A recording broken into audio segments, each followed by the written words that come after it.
पूर्व मुख्यमंत्री एवं राजद सुप्रीमो लालू प्रसाद यादव की सोशल मीडिया एक्स पर एक किए गए पोस्ट ने बवाल मचा दिया है। उन्होंने वर्ल्ड इनइक्वालिटी लैब अर्थात विश्व असमानता लैब की उस रिपोर्ट को शेयर किया है जिसकी रिसर्च में दावा किया गया है कि देश की कुल संपत्ति का बड़ा हिस्सा लगभग 89% हिस्सा आबादी में सबसे कम वर्ग वाले के पास है।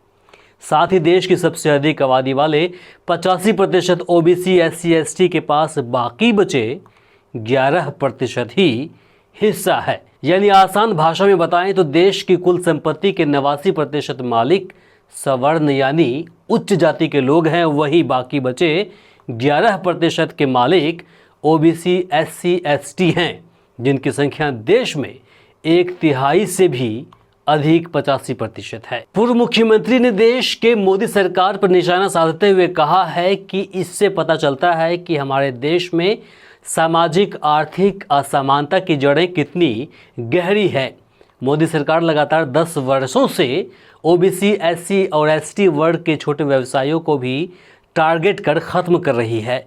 राजद चीफ लालू प्रसाद यादव ने विश्व असमानता लैब की रिपोर्ट को पिछड़ों, दलितों और आदिवासियों के लिए डरावना बताया है। बीजेपी पर निशाना साधते हुए कहा कि ये लोग धूर्तता के साथ ओबीसी ST और SC को सांकेतिक और दिखावटी प्रतिनिधित्व देकर इतिश्री कर देते हैं ताकि देश की ये बहुसंख्यक आबादी अपने अधिकारों की वाजिब मांग न कर सके। राजद नेता लालू प्रसाद यादव यही नहीं रुके, उन्होंने फोर्ब्स बिलियनियर रैंकिंग का एक लिस्ट शेयर किया जिसमें दर्शाया हुआ था कि कैसे पिछले 10 वर्षों में देश की 85% आबादी वाले लोगों के संपत्ति कम हुए हैं। इस लिस्ट के अनुसार 2013 में जब केंद्र में कांग्रेस समर्थित यूपीए की सरकार थी तो अपर कास्ट यानी उच्च जाति के लोगों के पास देश के पूरे संपत्ति के 80.3% हिस्सा थे और ओबीसी SC ST के पास शेष बचे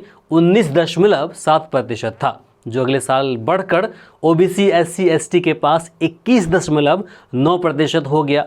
इस बीच 2014 में केंद्र में बीजेपी समर्थित एनडीए की सरकार बनी, जिसके बाद 2015 में घटकर 21.6% रह गई। इसी प्रकार एक तरफ जहां सवर्णों के संपत्ति में इजाफा हुआ तो वहीं ओबीसी SC ST की संपत्ति घटती चली गई।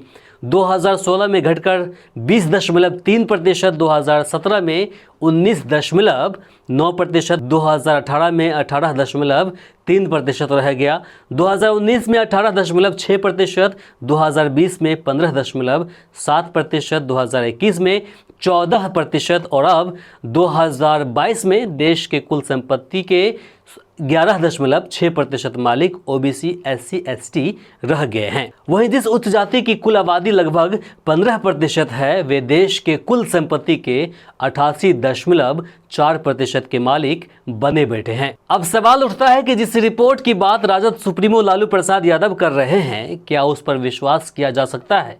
आखिर ये वर्ल्ड इनइक्वालिटी लैब अर्थात विश्व असमानता लैब क्या है? क्या इसके द्वारा बताए गए आंकड़े विश्वसनीय है? तो चलिए जानते हैं। दरअसल विश्व असमानता लैब एक रिसर्च संगठन है जो फ्रांस देश के पेरिस में स्थित है। इस संगठन का उद्देश्य दुनिया भर में अलग अलग क्षेत्रों में हो रहे असमानता पर रिसर्च कर डेटाबेस तैयार करना है। यहाँ एक्सपर्ट का एक अंतर्राष्ट्रीय ग्रुप होता है जिसमें लगभग 70 देशों के 100 से अधिक शोधकर्ता मिलकर रिसर्च कर डेटाबेस तैयार करते हैं।